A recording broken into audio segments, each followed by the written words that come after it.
Alright, so in this lesson we're going to go over the who. Who's this for? Before I start, I'm going to preface as if this was a book preface and dedicate this whole course to my father. Without him, I wouldn't have been on this journey. I wouldn't have had these many years instilled in me from childhood to somehow still be, with my tool belt on just last week. Even though the many years I've tried to hang it up, I still wouldn't have been here. We wouldn't have this contract, and we wouldn't be here in this course trying to spread this and change this industry without him. Thank you. Can't say it enough to you. This course is dedicated to you. So let's make this course in that perspective, which is going to help alleviate all the confusion and the disconnect. So when I'm looking at value or a client, I'm looking in the eyes of a contractor. I'll be speaking as a contractor, and it'll be in the eyes of a contractor, how this benefits a contractor's client. A contractor's client is a homeowner. On the real estate agent side, their client is either a homeowner or their investor. And with this tool, hopefully they can bridge and also add their contractors as clients too. And we'll get into how they can do that later on and how that contract is structured to do that. First, let's start with the contractor. If you'll notice throughout my course, it's a little bit different than the Marine Corps. I've grown a little bit from that and kind of adopted Tony Robbins and teaching kind of aspect. So you'll see a framework of story, teach, and tool. I'll start off with a story of my experience and how we got here. Again, the story of this is how my dad raised me. He raised me with that hammer and nail gun. Maybe a 10-year-old with a nail gun shouldn't happen, but without it, we wouldn't be here today. So thank you, Dad, again. Even though I've been on many journeys past the contractor life, and been into the Marine Corps, been a mechanic, been a college student, lived in Australia, lived in Japan, lived all over the United States. There's many different aspects and perspectives, characters and roles that I've kind of played and seen and experienced throughout my life that I'm going to share with you guys to hopefully give you more of an image and an emotion, hopefully, to root this in. When I say tuned in, it's not tuned into the television, it's tuned into the focus of it. And like anything, the most powerful aspect is the emotion aspect. The most emotional states are the ones that you remember the most. So the more that we can drive this in emotionally wise to you through stories, the more that will get you to memorize this so that you'll be able to use this more often and leverage it for what you need and change the industry faster. Without it, who knows? You may just listen to this and just go on without your day. Keep using a chisel for a screwdriver and a screwdriver for a chisel. Let's not do that. Let's use the correct tools and change the industry how it's supposed to be. So looking at the pains of the contractor, my dad and myself, we had pains of homeowners or investors not paying. We had pains of quality work trying to get marketed, yet the homeowner is still being iffy if that's actually quality work. Not being able to trust pictures. Not being able to trust itemized budgets. There's contractors right now that will have PTSD of you showing a homeowner or an investor an itemized budget of what they're paying for material and labor so that they can have a civilized negotiation on, hey, these are the profit margins that the contractor's making value-wise, and these are the profit margins that the investors are making value-wise. I'm trying to make that an open book for everyone to read, to where it's not a shy conversation to have. Looking at the homeowner perspective, we're going to look at being able to finance it. My first home, I had plenty of skill to do the labor myself, but I didn't have money for the materials. I didn't know where it was coming from either. I was a 21-year-old full-time Marine trying to fix up a property and find capital to fix it up with. I eventually learned HELOCs. I eventually learned home equity agreements, not even until 3 years ago.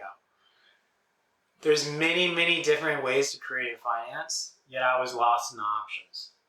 And even if I wanted to go let some other contractor do it, I still needed to find a way to pay for it. Now, contractors with this tool, a homeowner can come up to a contractor and easily find that, hey, I have a solution if you don't have cash to pay me. Just give me the equity in your property. and I'll get the equity when I get the equity the same as you. Looking at the investor side, it's a very different scenario than a homeowner, because a homeowner is just trying to get a service and a value out of it. An investor, he has a job and a duty to do. He's got to drive down his costs so that he can increase his profits. Because there's many, many times that you don't know your risk. And it's that unknown risk, the unknown part, that investors are always trying to mitigate. And they can't mitigate after it's known. It's always the unknown. So they're trying to keep as much cash in their pocket as possible. If I keep as much cash in my pocket, I have more savings. The more unknowns that pop up, the more responsible I can take care of those. If I pay everyone all out my cash, if I leverage too much of my capital, I'm no longer liquid, too many unknowns popped up, many times have. Many investors can tell you many stories, whether it's on the construction side, whether it's on the lending side. Hell, I've even sold a property and I've been tracked down to still pay after I've sold a property. So don't think the game's over as soon as you sell the property. Investors have many unknown risks. So the more capital you can keep in their pocket, and the more an investor can keep money into your pocket, the more you can handle those unknown risks. It's a huge value to investors. Now, if we look at the real estate agents, not my favorite in the industry, and for a long time, I've always wanted to kick these guys out. If you go up to any of them and ask them, what do? You'll get many answers. Good luck. What I want to do though, instead of kicking them out, they're here to stay. Let's use them. Many agents that I've gone to that I've needed small touch-up things done, or hell, even things they want done that I don't even care about getting done. I want this cracked little piece of floor fixed. Hey, I want that little piece of siding taken care of before I get pictures. You ask them to take care of it. Hell, I want the lawn cut before pictures. Everyone does. Agent's not going to take care of it. They're relying on you to take care of it. They're trying to be consultants to you while still trying to provide a service of selling your property, while still trying to tell you that this is the price, while still trying to do everything for you. Yet what you need to get done isn't happening. I think their asset is network. You go ask an agent what their capabilities are, what makes a good agent, networking. And they do have a network of contractors. They do have a network of landscapers. They do have a network of anyone to solve your problem. And they'll get you in contact with those people. Yet it's up to you, the homeowner, the end client, to take care of it. What kind of value is that to a homeowner?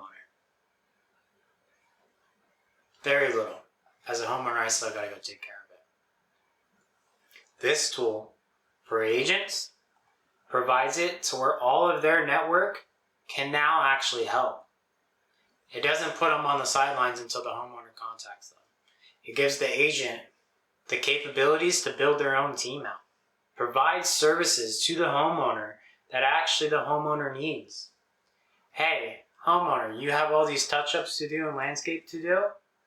I not only have the person to do it, but they're willing to do it and not take your money out of your pocket that you may or may not even have. Because all the agents know, they don't have a secure way to do it. They don't have a tool to do it.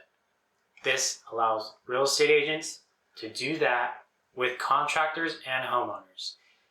Making this disconnect stop. Connecting the industries how they should be, and using this tool as a bridge to that gap. In the next lesson, we're going to look at this specifically what? The specific tool. And then we'll go into more of the following lessons of how we're going to actually provide more value to you the more you stick tuned into this. Thank you.